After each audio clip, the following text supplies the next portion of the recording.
Well, let's talk illegal mining. And next, the Environmental Protection Authority is stepping up efforts to end illegal mining.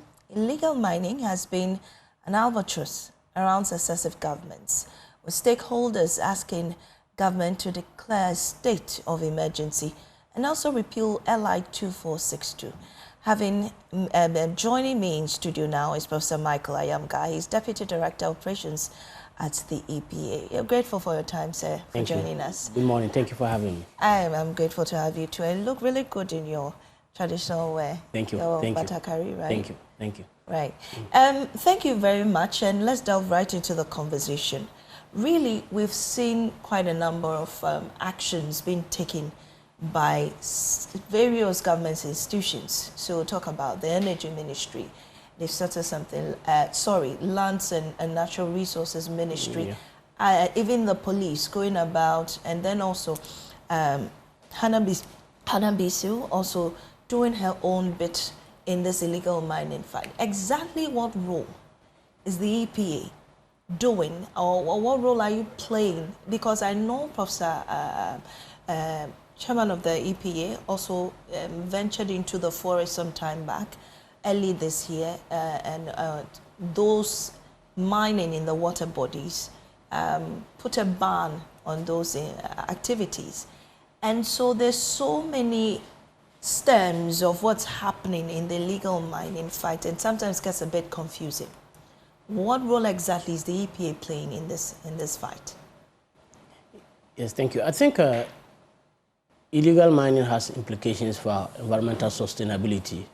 And the EPA has the mandate to protect and preserve or improve the environment. So as far as illegal mining impacts the environment, then it falls squarely within our mandate to address the aspects that relate to environmental sustainability and the preservation of the environment. Yes, there are other dimensions of extractivism, rights to exploit minerals within the nation. But where you have that boundary between sustainably extracting those resources and then leaving lasting and damaging implications for our environment, then it is our responsibility to respond to it. As you rightly mentioned, the multi-actor approach to this fight against Galamsey, and that also sometimes brings to the fore issues of coordination and issues of collaboration. And I think that has not been done well. I want to say it here unequivocally that I believe that the EPA should be at the forefront of whatever task force or organization that you put up to respond to the illegal mining. First, you see, there is a boundary between legal and illegal mining, and sometimes people who are doing legal mining have acquired permits and concessions to mine. May one point in time veer into illegal mining. Maybe somebody may just get a concession, gets there, realize that, okay, I don't actually have gold where my concession is, then I can just get close to a waterbed where most of the gold is deposited and then start mining. And then that is where our mandate comes in strongly, that we have to go and get these people and then execute the right measures to ensure that they are not only punished, but we institute corrective measures to ensure that they get back to the norm. Beyond that, any other thing that is going on is illegal, and you need no excuse, and you don't need the EPA's permit to stop it. Any security agency, be it even community mobilization of any protective system against the exploitation of their resources, when you see illegal mining, you know it's illegal mining. You can't stop it. And where we come in strongly is actually regulating those who have these permits and other things. Does that mean that we are not concerned about illegal mining? We are, because that directly impacts the environment. And this is where I want to see the EPA leading at the fore. Yes, you mentioned so many actors, so many task forces. We came to inherit them. I don't think that we have actually sat down to reorient and realign them.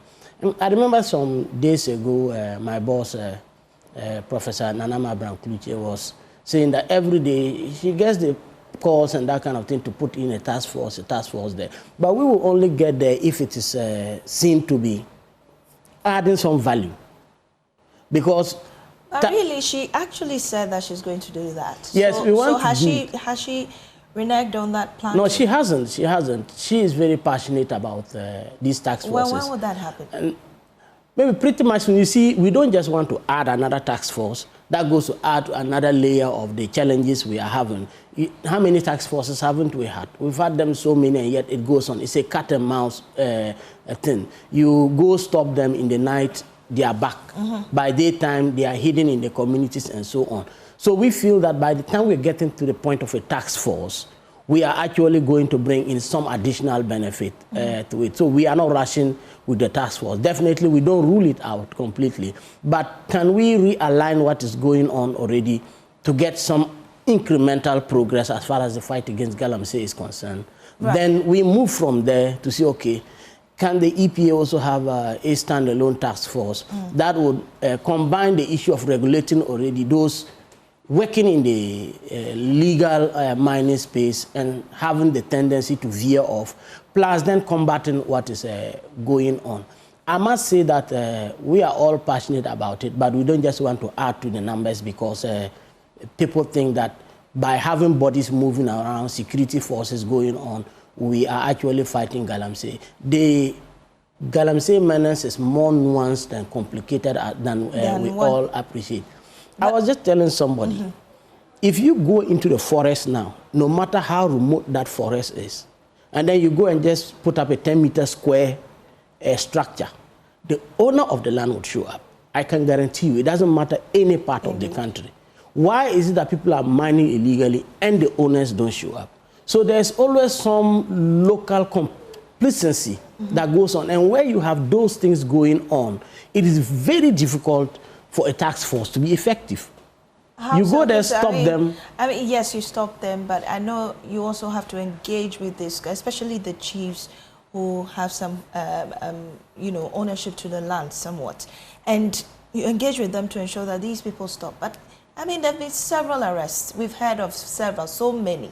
Yet, we haven't seen prosecutions currently, or even that some people have even been charged. You know, we've not seen any charges or even prosecution whatsoever. But let me ask you this. At least a major concern is the degradation of the environment. And one of the things is to reclaim these lands. How far has that gone? The EPA, what role have you played in ensuring that these lands are reclaimed?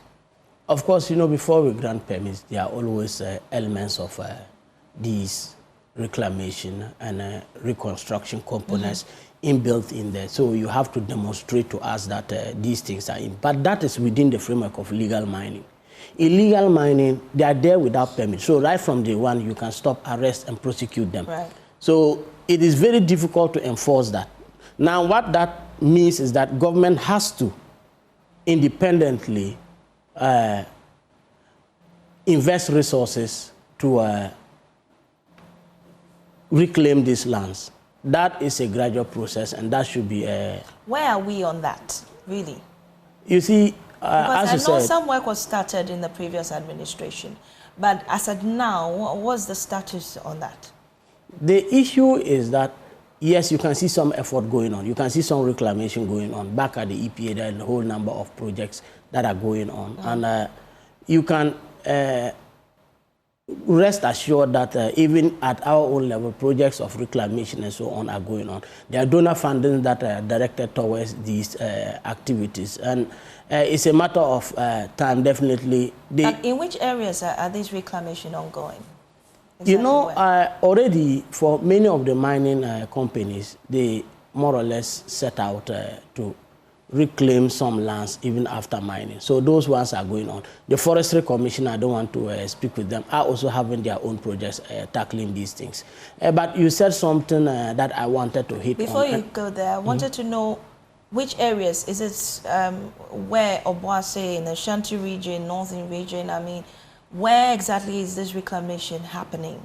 I mean, you said some work has started. You see, land reclamation is a whole comprehensive approach the whole nation. So, First, stopping desertification. You have projects up north, project in the forest belt and so on. They are not necessarily saying that, okay, I'm reclaiming Galamsey lands, but the effort is to reclaim lands. And if you go across the country, you see these projects going on. It's not an issue of this is a Galamsey area that we are now coming to reclaim. Land reclamation is a broad concept, and it's a broad approach. And whether it was caused by Galamsey or not, it is the mandate of Ghanaians, the government, and probably those who destroyed to reclaim land. And all these things are going on. Yeah, and I get that. But we're talking about illegal mining. And there have been areas that have seen, you know, destruction, like the Twa forest and the rest. And there's been, you know, the calls for this to be done. So are these areas where some of the areas where these arrests have been made, supposed that there's the mining have eased, what is happening to those lands? Is something being done about that? Or definitely, it's just a general reclamation you're making, but not specifically to illegal mining? It's still a reclamation project, whether it's general or specific to illegal mining. Definitely, once you stop the degradation, definitely there are efforts to reclaim it. Yeah, which is why we want to understand that in which illegal mining areas are these exercises ongoing? You see, what I don't want to do is to go into specific data, and then you are not able to say whether, okay, this is for reclamation of illegal mining or ongoing projects. But all I can tell you is that a lot is being done to reclaim land, and it is going on. What I want to focus on today is whether we can make some progress as far as stopping this is concerned. And you mentioned something talking about prosecutions. I did mention the other time that one of the challenges we have is our slow processes of actually bringing people to book. Because when we are able to stop the menace, then we can even now sustainably reclaim. But if you are reclaiming and the destruction is continuing, then it becomes a race who destroys faster and who reclaims faster. But we know that government says it's still committed to that fight, and there are other institutions that are also helping you to ensure that this Galamsey fight is won. Or is it that you are not confident that this Galamsey thing is really not getting anywhere, the fight? Because you keep saying that when you arrest them, they come back, and it's a matter of who destroys the lands faster. You see, the thing is so politically charged that, and when you have this politics being placed at the center of an activity that is destroying the environment, that even those who are technocrats in the field become very, very cautious as to what they say and what they do at any particular point in time. Me sitting here, there are some things I don't want to say because you play into the traps that people are setting. Because there seems to be a notion that we should stop all mining. People are not looking at how we can make extractivism sustainable. They just think that don't mine. And when you have people taking those stands, it makes it very difficult for you to make progress. And that is why we are all very cautious about coming here and sitting and talking when we should be working. And you said something that I have been hammering on. I feel that we need to have more environmentally conscious legal system and court systems that prosecute these cases fast. Okay.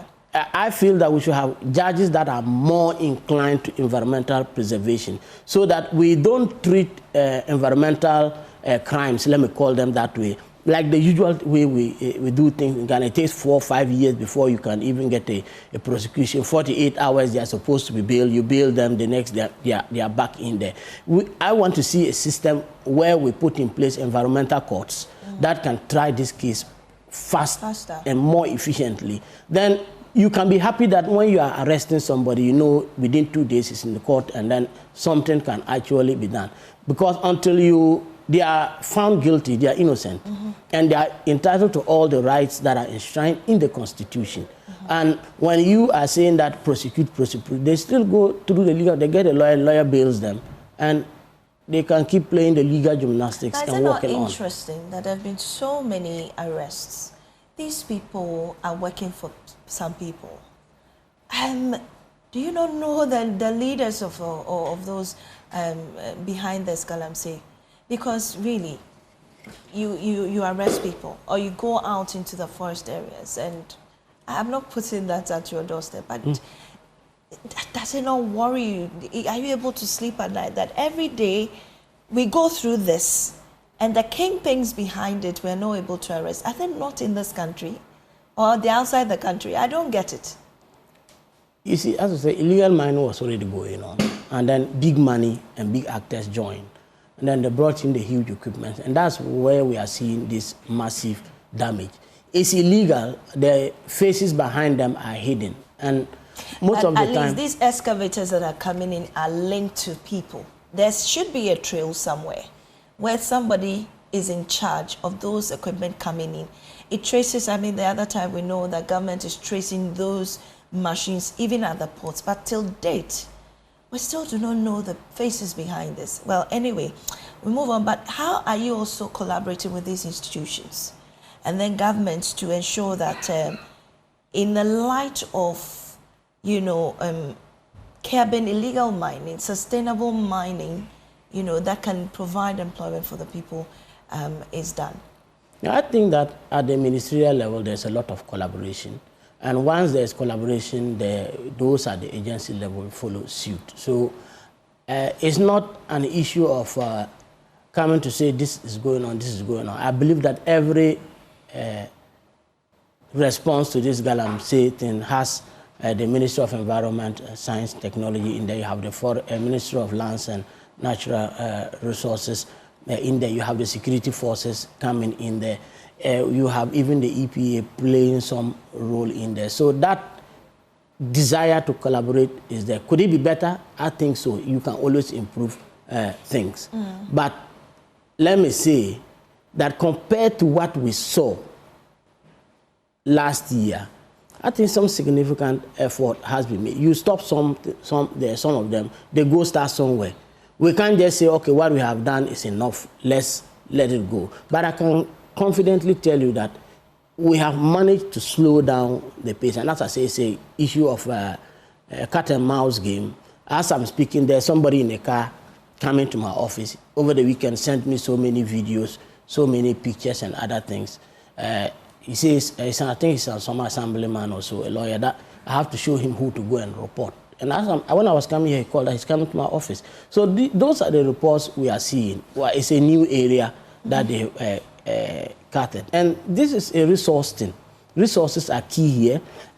I did say that you don't only just go in, take people, go arrest people. We need significant resources. We need to inject more of intelligence into this so that we don't just look for size. We are able to preempt what is going on and be able to stop things. Sometimes by the time you get there, some significant damage has been done. And once it's in the environment, we are playing catch. But I can tell you that there has been more significant progress as far as fighting Galamsey is concerned than we have seen in the past. The desire, the commitment at government level and at the agency level is there. Privately, people used to say, let's stop it, and you see behind the scenes deals. At the agency, me personally, have been warned by the minister that we people you have brought here, you have to make sure that we stop this thing. I've been told several that this thing is very dear to the president, and you don't have to play with it. So even at the private conversations, this thing is drummed home.